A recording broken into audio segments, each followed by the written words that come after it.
Good morning. So today we are going to begin lesson 50, which is horizontal and vertical lines. So for the do now, I'd like you to graph the following line, y equals 5, on the graph, and determine what type of line you graphed here. Now remember, the hint is rewrite the equation in y equals mx plus b or slope-intercept form. So take a second, pause the video, come back when you have your answer. All right, so if we look here, y equals 5, well, there's no x there, so it's really the same as y equals 0x plus 5. So then when we go to graph it, our b or our y-intercept is 5. So I'm going to plot my y-intercept at 5. Then it has 0 slope. So remember, the video from slope to 0 is a slope that goes horizontal left and right. So I just draw my line through that to that point of 5. And I end up with what type of a line? A horizontal line. Now the other way that you could think of it is also everywhere you look, this is 1, 5. So every point, this is 2, 5, negative 1, 5, negative 2, 5. The y value is always 5. So first we have to draw a horizontal line. So I'm going to draw a picture of a horizontal line. Remember, horizontal is going left and right.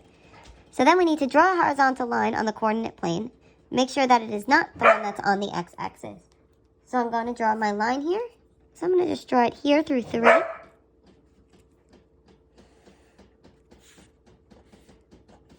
So it's a horizontal line. Now, if I list 5 coordinates on the line, it's really telling me to pick 5 points on the line. So here I'm going to pick this point. 1, 2, 3, 4, 5. Let's pick those 5. So my first one is negative 3, 3. The next point I have is negative 1, 3. Then I have 1, 3. I have 3, 3. And I have 5, 3. So if I look here, I notice that all of my y values are 3. And our slope is 0 because it's going left and right. So our rule is whenever we have a horizontal line, the equation is just going to be y equals, and whatever the y-intercept is, wherever it crosses. So there it's 3, so it would be y equals 3. Or in this case, in general statements, y is just going to equal b. There's not going to be any slope because the slope is going to be 0. So then if we're looking at a vertical line, I'm going to draw a vertical line. So then we need to draw a vertical line on our coordinate plane. So I'm going to draw a vertical line here.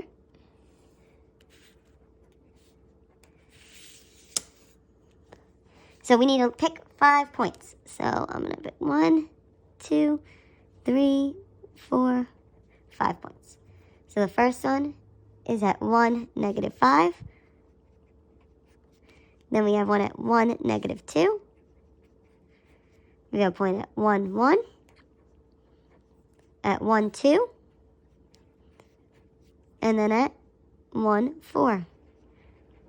And what do you notice about all of these points? Well, all of our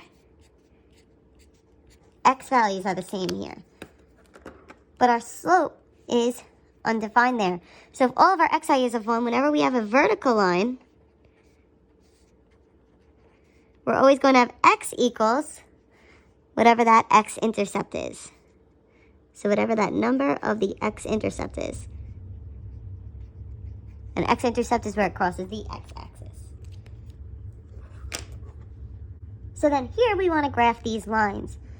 So at the top of the page, I want to write down the rules to help us. Remember, if we have a horizontal line, it's always going to be a y equals a number equation. Where if we have a vertical line, it's always going to be an x equals equation. So if we take a look here, the first one is x equals 3. So if it's an x equals just a number, it tells us it's going to be a vertical line. So that means on my x-axis, I'm going to go to 3. 1, 2, 3. Plot my point and draw my vertical line. And remember, vertical lines are up and down. So through that point of x equals 3, I'm going to draw with my straight edge my vertical line. Remember, always put our arrows, and then we're always going to label. So I have x equals 3. Now let's look at number 2. It's y equals -1. Now a y equals equation is going to be a horizontal line because it's y equals just a number. There's no x there. Remember, horizontal is a left and right line. So we're going to go on our y-axis to -1. Plot my point, and then I'm going to draw my horizontal line through that. Always draw our arrows and always label. So now I'd like you to try 3 through 6, graph them, come back to check your answers, and don't forget to use the top of the page if you need to help you. So question number 3 was a horizontal line because it was y equals a number. So we went on our y-axis to 6 and drew our line. Question number 4 was x equals the number, so it was vertical. So we went to -2 on our x-axis and drew our vertical line. Question number 5 was a y equals a number, so it was horizontal. So I went to -4 on my y, and I drew my horizontal line. Now question number 6 is x equals a number, so we knew it was vertical. So I go to x equals 0, which is just my origin, and then I just draw my line up and down. So when that line, x equals 0, is graphed, where is it located? Well, even though it's x equals, it's actually located on the y-axis. So where do you think y equals 0 is going to be located? Well, y equals 0 is going to be located on the x-axis. All right, so today you do not need to complete the practice worksheet, number 50. We are going to be completing that in class tomorrow. So, like I said, do not complete the practice worksheet. You do not need to do that. All right, if you have any questions, please comment on this video and let me know. Remember, do not complete the practice worksheet.